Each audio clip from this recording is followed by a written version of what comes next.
India is an aggressor. India must pay for our actions. India has killed a citizen on our own soil. This is unacceptable.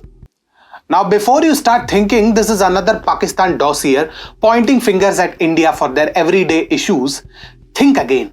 This time, it's a dear Justin Trudeau, the Canadian Prime Minister, accusing India of being involved in the death of Hardeep Singh Nijjar. According to our Canadian Sherlock Holmes, India dispatched exterminators to murder a benign citizen of Canada whose name was Hardeep Singh Nijjar. Who said he was a Khalistani extremist? It's Uncle Trudeau. If he has said something, it must be goddamn right. Now, for the first time in history, we find ourselves nodding in agreement with Pakistan. Yes, you heard that right. Even though Pakistan is not pristine white, Justin Trudeau's antics make them look like angels from fairy tales. And we are not making this up. So welcome everyone, and let's take a moment to appreciate Justin Trudeau's unique perspective and shed light on the outstanding competence of the Canadian security. In a place where extremists find asylum and innocent individuals face endless harassment, we're truly witnessing a masterclass in governance. Justin Trudeau, we thank you. You managed to make us all rethink our notions of diplomacy and competence.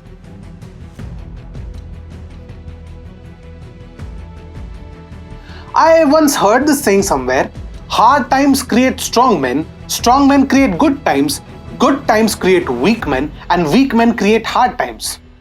Well, folks, going by Justin Trudeau's recent rants in the Canadian Parliament, it seems like Canada, or should I say Canada, is hurtling full speeds towards that fourth stage, the one with hard times written all over it. On the 18th of September, in what can only be described as a bizarre move, Canadian Prime Minister Justin Trudeau pointed his finger at India, of all places, for the killing of Khalistani extremist Hardeep Singh Nijjar in Canada. Yes, he blamed India.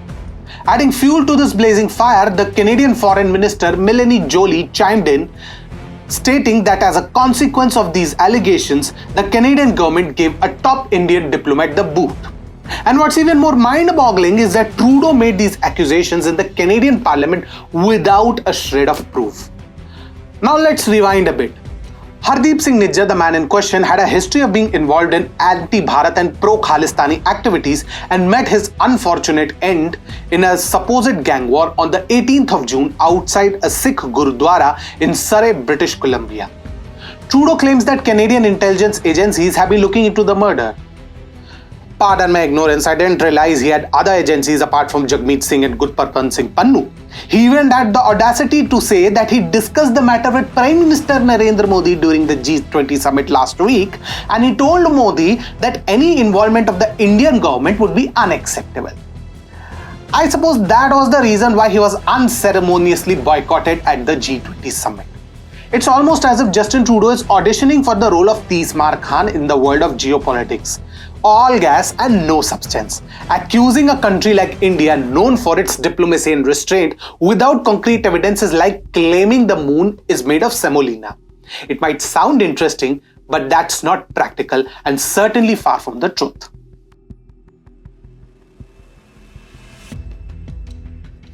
In international relations, baseless accusations can be like throwing a lit match into a powder keg, a recipe for disaster.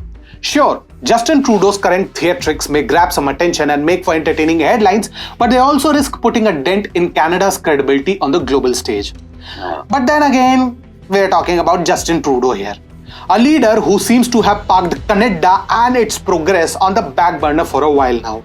Protecting individuals with anti-social and anti-human tendencies isn't exactly a new hobby for this guy. It's practically like a family tradition. Take his father, Pierre Trudeau, for example.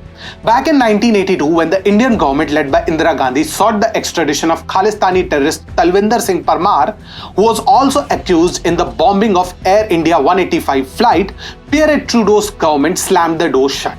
According to an excerpt from Canadian journalist Terry Milewski's book, Blood for Blood, Canada may not have been the springboard for Khalistani militants like Pakistan, but it offered them a friendly legal and political environment.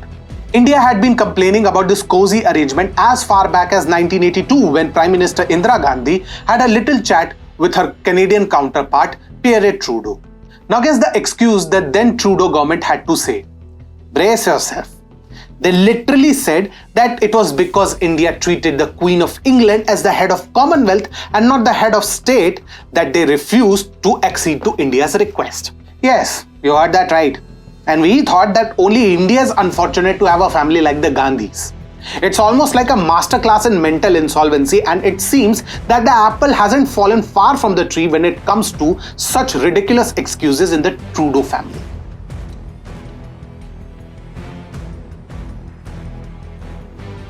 Trudeau's antics haven't just left us in Bharat scratching our heads. Even the good folks up in Canada are giving him a piece of their minds.